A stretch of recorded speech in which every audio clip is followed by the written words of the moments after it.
Hello dear friends, my name is Brother Sean, or to his friends, Father Ted. This is an invitation for all of our brothers and sisters throughout the world. Brothers and sisters who share one common goal, and that is to live in peace. And when I say live in peace, I mean that we enjoy the benefits of peace.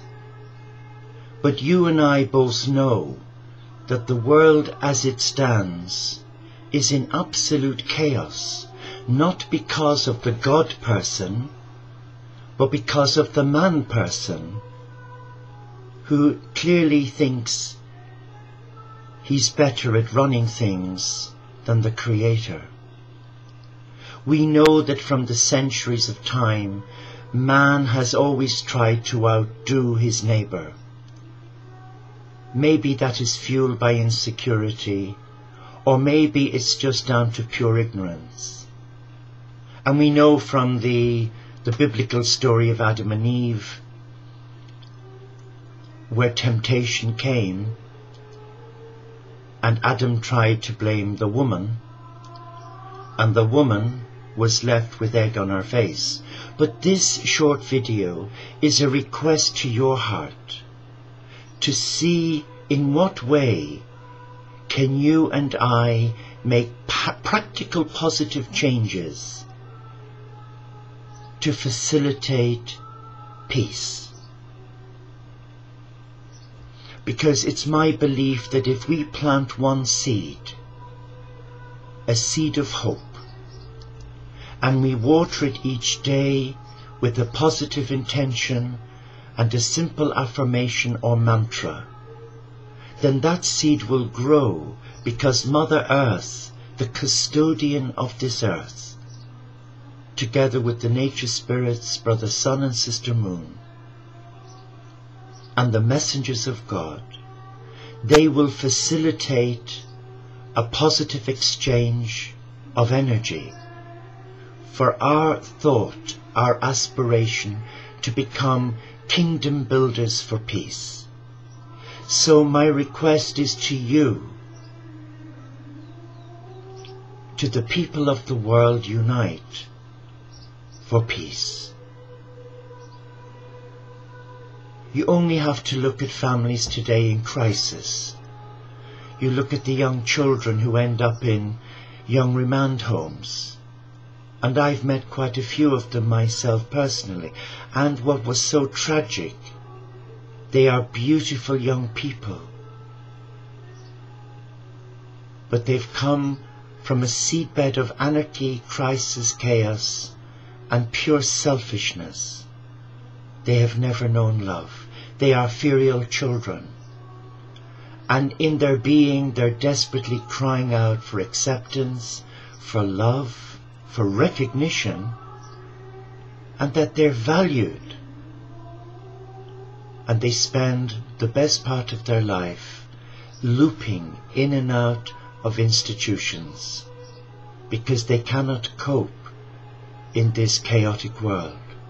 They need a framework of simplicity where everything is taken care for them, where they have their laundry done, their food prepared, where they do not have to make decisions.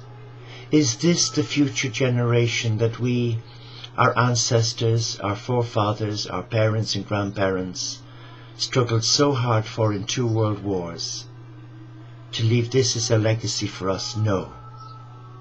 But where have we gone wrong? I think the time has come to follow in the example of Queen Elizabeth, who went against all the odds to Ireland to offer an olive branch, not only as the monarchy of the Commonwealth, but as the head of the Anglican Church, the religious head. But she went nonetheless, aged 85 years old, taking on board the itinerary that would have left a younger person exhausted. And what a courageous woman Queen Elizabeth is. She puts to shame many statespersons, she really does. But she went, and she was an example for the rest of us to swallow our pride and to make a positive step forward as a kingdom builder, as a peacemaker. Now, you're probably thinking, hey, you look a bit odd. Well, I am, I suppose, because I'm an enclosed Franciscan monk, an independent Catholic Christian Franciscan, who stepped aside from dogma, control, and all that nonsense. And I embrace God, the one supreme God, a loving God who made this universe and offered it to us as a free gift.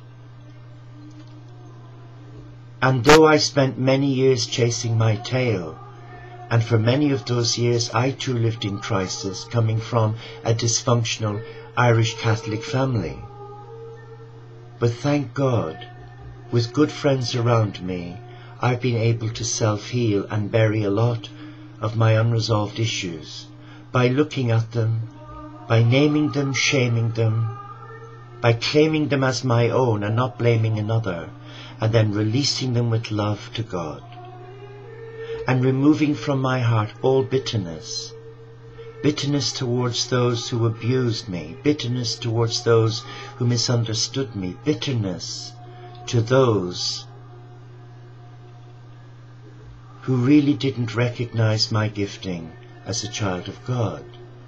So yes, what Queen Elizabeth did in Ireland is a blueprint for all of us to adopt. And we know from the great spiritual teachers, the Dalai Lama, His Holiness the Dalai Lama, a man who's committed to non-violence. I watched a documentary last night on the new political leader representing the Dalai Lama for the freedom of our Buddhists, brothers and sisters in Tibet. And it made sense. And we know that there's a lot of political incorrectness and a violation of human rights. And I ask myself, where are the people of the world? They've become indifferent to the needs of their brothers and sisters in Tibet. Where are the religious leaders? They've become indifferent too. Shouldn't they be rallying round the injustices that are being done here? And I think the reason why there's been a lack of support from all mankind, from society and from religious groups, is that people are saving face, keeping up appearances, not wanting to get embroiled in the next door's washing. Well, I think the time has come for us to go into our quiet time and ask our heart before a loving God, am I behaving in a way that is alien to my belief? My prayers are very simple. I follow in the footsteps of Jesus, the barefoot Galilean. I don't do the Catholic religion of all that fear and guilt. I did for 50 odd years and it destroyed me. I'm simple now. I'm inspired by the teachings of Francis and Sri Chimoy, Teresa of Avila, Therese of Lisieux, Bernadette Soubirous and Mother Teresa of Calcutta, even the late Pope John II, Archbishop Romero, Martin Luther King, Gandhi. These are men and women who inspire me to be a peacemaker.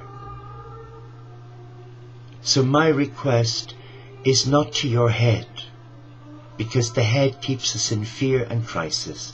My request is to your heart, that beautiful heart that was created by God, and all that we've inherited is as a free gift. So keeping up appearances don't wash with God.